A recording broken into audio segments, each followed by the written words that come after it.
much for the effort. At medyo masama ba yung panahon? Hindi ba? Hindi naman. Umulan ba? Mainit.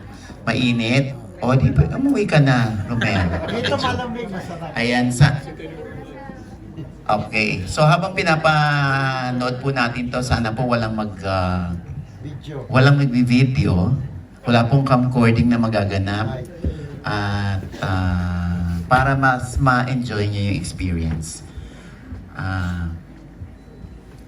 Ito pa lang ho yung naimbita ko pero punong-puno na. Kaya maraming salamat. Papakilala ko po ang aming director, si Direk Lau Fajardo. Ay, ako ba? Thank you for coming. First time ko rin mapanood sa big screen. Oo nga. Di ba? So puro sa TV yun. Maliit lang na TV yun ang napanood ko. So anyway, thank you so much sa pagpunta niyo dito. Sana may magustuhan yung pelikula namin. Oo. And we'd like to acknowledge the presence of mamaya medyo itago mo yung buhok mo mamaya, Tita Susan. Miss Susan Africa. Kasama ang kanyang anak na si Nigo na gumanap bilang young Richard Kwan. Yes. At sino po ba? Ang aming writer po, si John Bedia. At yung representative ng Creative 10, ang ating co-producer, si Ethel Spiritu. Kasama si Tito. Ayan. Sana ma-enjoy nyo itong pelikula. At meron ho tayong camera dyan mamaya. Kung sino ho yung willing magpa-interview at magbigay ng kanyang reaction doon sa movie, ay andyan po sa labas. Yung ayaw magbigay, wala naman ng problema. Kung hindi nyo nagustuhan ng pelikula, manahimik. Dahil yun naman ang dapat, para kumita ang pelikula, no? Hindi, joke lang. Pero ako naman, panatag naman ng aming loob na magugustuhan niyo yung pelikula. At, yes, yun. So, marami po kami mga international screenings. So, lang po kami, medyo hindi po natuloy yung Dubai at Abu Dhabi dahil nga sa tension, sa ere. Alam niyo na kung bakit. So, hindi naman para isugal namin ang buhay ng marami. Dahil inconsistent yung mga kaganapan. Kaya, yun po ay mapupospone at i-reschedule na lang po namin yun. Ethel, meron ka pang gusto sabihin dito? Ayan. Maraming salamat po at mamaya ho, magtsikahan pa tayo. Alright. Yeah. Enjoy the Ayan. movie. Thank you. Thank you, Direk Lau. Miss ko si Mang Malu eh.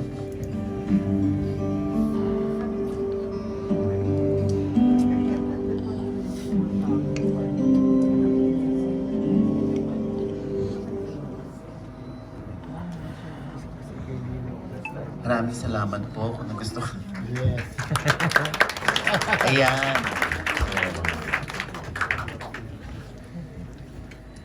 Yun lang. Hindi.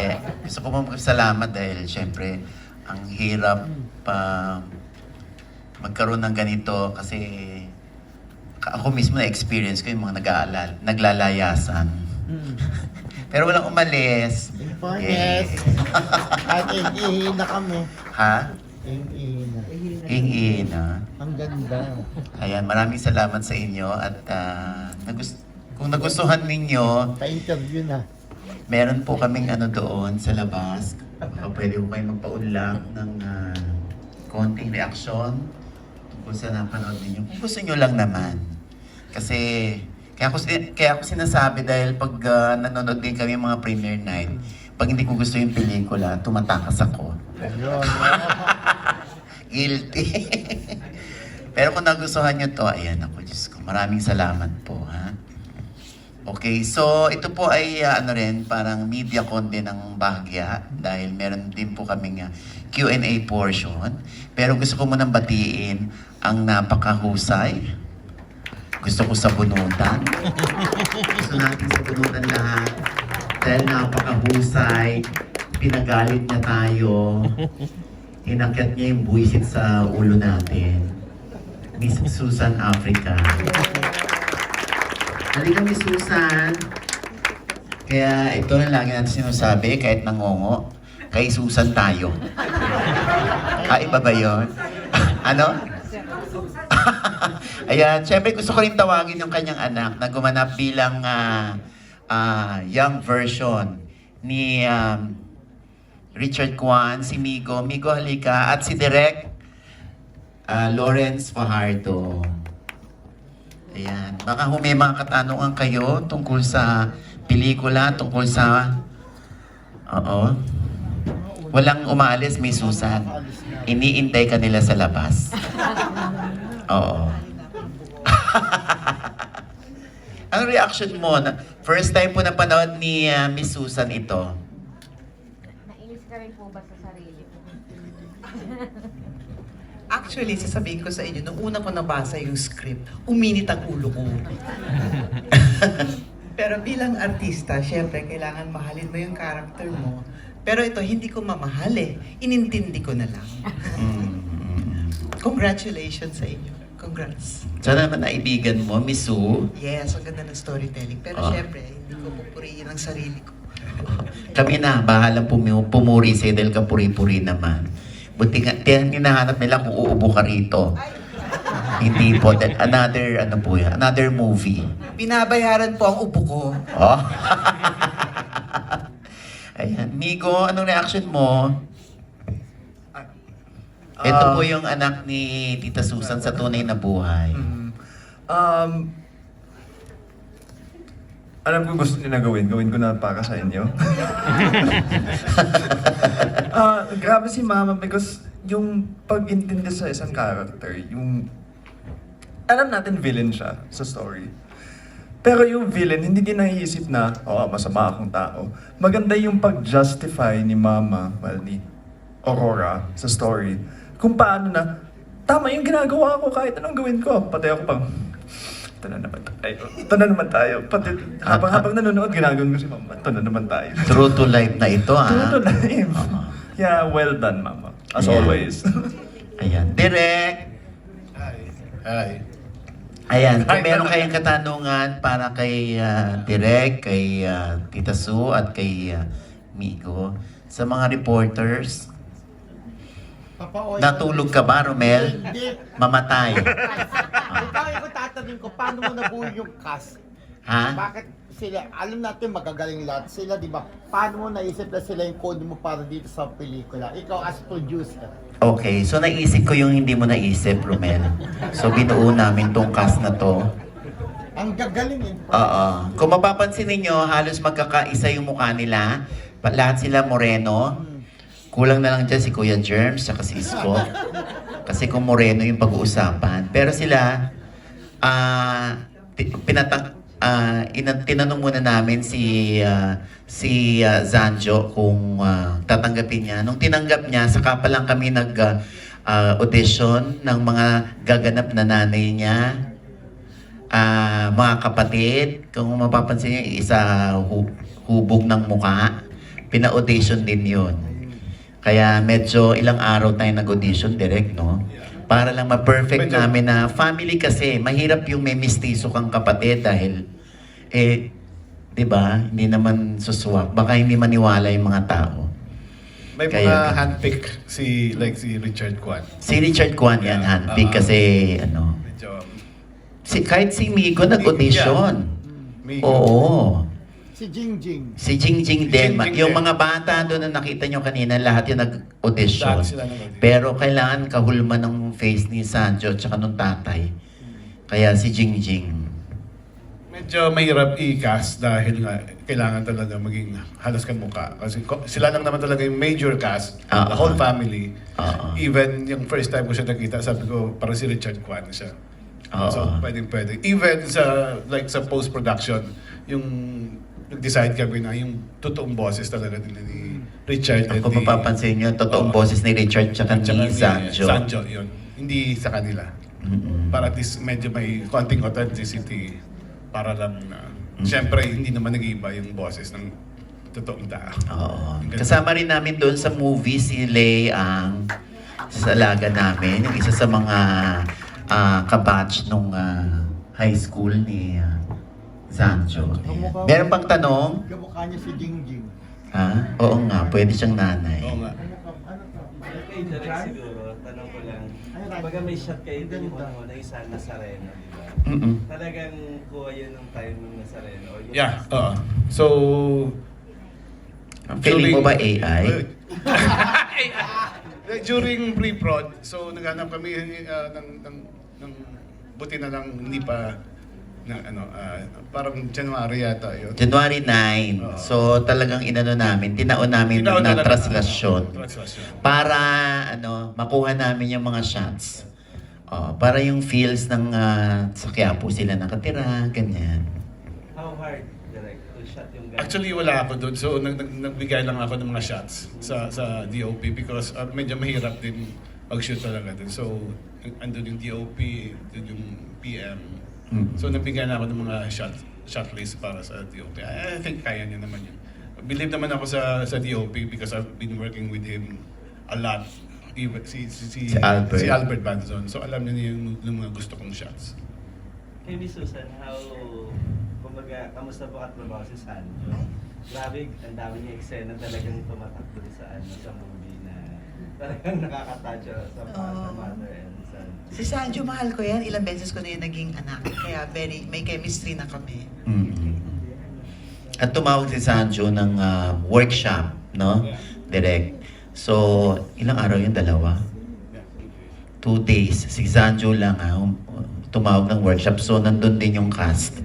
Para mas maramdaman yan, mas maka-immersed siya doon sa character na binigay sa kanya. Dahil nga gustong-gusto ni Sanjo ito dahil nga ito yung kanyang pagbabalik after ilang years? 30 years? 3 years? Hindi ko alam, sorry.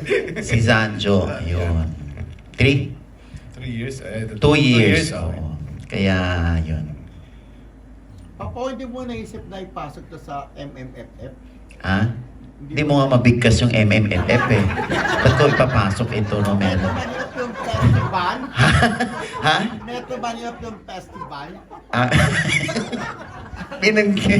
binuunan ni Romero. Metro Manila Film Fest?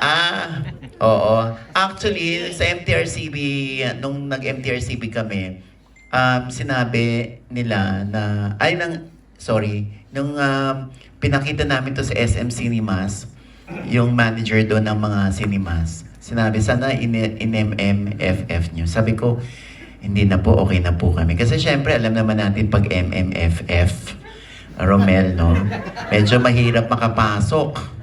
Alam mo yan, di ba? Ikaw nga nahihirapang bigkasin, ako pa kaya makakapasok doon. Oo. So, tinaon na lang namin na okay lang, July. Ang dami-dami kasi, di ba, sa 10 pelikula sa MMFF, dalawa lang, di ba? 2, 3 lang ang kumikita. Tapos, ang lalaki ng gastos ng iba. So, dito na lang kami sa July 30. Exclusive din sa SM Cinemas. Grabe rin yung support nila sa amin. Oh. F. Pati Miss F, Miss F. Yes, sino pang merong gustong itanong? Sino nakarelate? Ay, kayo po, Miss Susan. Ang dami nakarelate, oh. Lalo na si Miss F. Yes, Mildred. Story mo siya, so saan siya inspired? Sa totoong buhay ba? Hindi. Kinumpile ko lang yung story ng mga friends ko. Yung mga journey nila dun sa family. So, pinag-isa ko lang sila. Hindi naman ako isang OFW. Pero, di ba kahit tayo rito, para tayong OFW sa sariling bansa eh. So, yun. Marami nakarelate. Si Miss F. Ha? Miyak ka ba, Miss F? Ah. Sobrang related dahil Diyos ko, ilan ang pamangkin na pagtatapos mo. Tamo, biyak lalo siya. Diyos ko. Namimit niyo sa inuman. Okay. Sino pa, Reg? Ikaw? Sa sahod na lang tayo? Sahod na lang ng ano, tapos ikaw pa unang maglalabas niyan, ha? Yes, Reg. First time ko hindi nagbumawak ng cellphone. Wow. Hindi rin ako. Ba't ka mahahawak ng cellphone? Usually kasi pag nanonood ako pag medyo Pag naiinip ka. nag-browse ako, kaya hihikam. Hmm. Ngayon wala to. Maraming salamat. Galing. Hindi naman dahil magkaibigan tayo. Okay. Si Chris iyak na iyak. Talaga. Thank you. Ito yung mga kaibigan nating mayayaman from Pasay. Ay po. Okay, so... Jex, huwag mo na i-close sila. Siniraan na kita sa... Any more questions? Yes, Alan. Nabanggit ko kanina kay Direk na si Direk Claudio, last movie niya kasi was The Hearing sa Cinemalaya. Nag-best actor yung kanyang doon, Bagets na Bida. Ito ba sa tingin niya may chance na mag-best actor si Sancho? Yes, ako naman. At very natural yung pinakita ni Sanjo. At syempre, hindi ko ma-judge sa kung sino mag-judge. For me as the director, best actor si Sanjo para sa akin dito. Siyempre, hindi rin natin may kakaila. Best Supporting Actress, Miss Susan Africa. At yung Best Supporting Actor naman si Richard Kwan. Napakahusay. Ha? Diba? Kakairita siya. Thank you. So, si John Vidilla pala ang aming scriptwriter. Screenplay po si John Vidilla. Yes, si Chester. May susunod ng movie after this. After this. Pwede pakitain muna natin to Chester sa tulong ninyo. Dahil magba-black screening pa kayo. Oo, syempre, hopefully, sa tulong ng marami, lalo na kung meron kayong mga SOCMED accounts sa FB, I'm sure yung mga friends niyo maniniwala naman sa inyo kung nagustuhan niyo yung pelikula at nabigyan niyo ng chance na ma-post para kumita at makapag-produce ulit. Diba? Matulungan yung industriya. Dahil andito naman kami para tulungan yung industriya. Na alam naman nating naghihingalo. Na kapag kumita rito ang pelikula, parang ang big deal. Diba? Kaya para mas marami pa tayong maatin ng press con. Hindi ba, Romel? Oo.